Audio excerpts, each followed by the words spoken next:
शिरोलीच्या माजी उपसरपंचासह 6 जण 1 वर्षासाठी हद्दपार।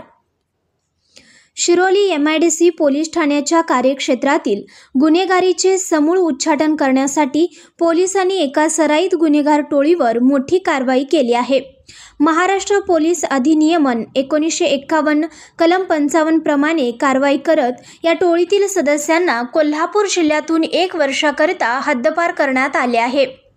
शरीराविरुद्ध व मालाविरुद्ध गुन्हे करणारे तसेच बेकायदेशीर अग्निशस्त्रे व जीवघेणे हत्यार बाळगून लोकांमध्ये दहशत निर्माण करणाऱ्या सराईत गुन्हेगारांवर बारकाईने लक्ष ठेवून त्यांचे समूळ उच्चाटन करण्याचे आदेश कोल्हापूरचे पोलीस अधीक्षक यांनी दिले होते। या आदेशानुसार अप्पर पोलीस अधीक्षक अण्णासाहेब जाधव आणि करवीर विभागाचे उपविभागीय पोलीस अधिकारी आप्पासाहेब पवार यांच्या मार्गदर्शनाखाली शिरोली MIDC पोलीस ठाण्याचे सहाय्यक पोलीस निरीक्षक सुनील गायकवाड व त्यांच्या पोलीस स्टाफने ही धडक कारवाई केली। एकूण 6 जणांवर ही हद्दपारीची कारवाई करण्यात आली आहे। या कारवाईमध्ये टोळी प्रमुख म्हणून शिरोलीचे माजी सरपंच व विद्यमान ग्रामपंचायत सदस्य अविनाश अनिल कोळी वय वर्ष 35 राहणार शिरोली ग्रामपंचायत जवळ शिरोली पुलाची याचा समावेश आहे।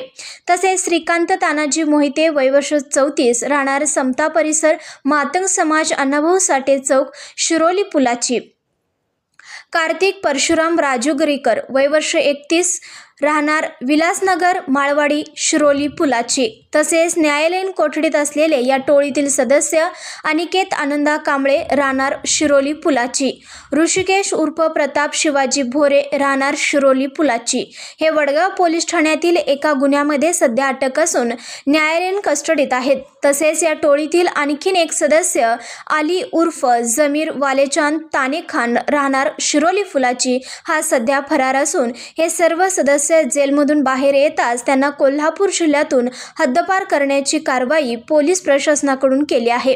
या कारवाईमुळे परिसरात एकच खळबळ उडाली आहे। संघर्ष या न्यूज चॅनलला लाईक करा, शेअर करा आणि सबस्क्राईब करा।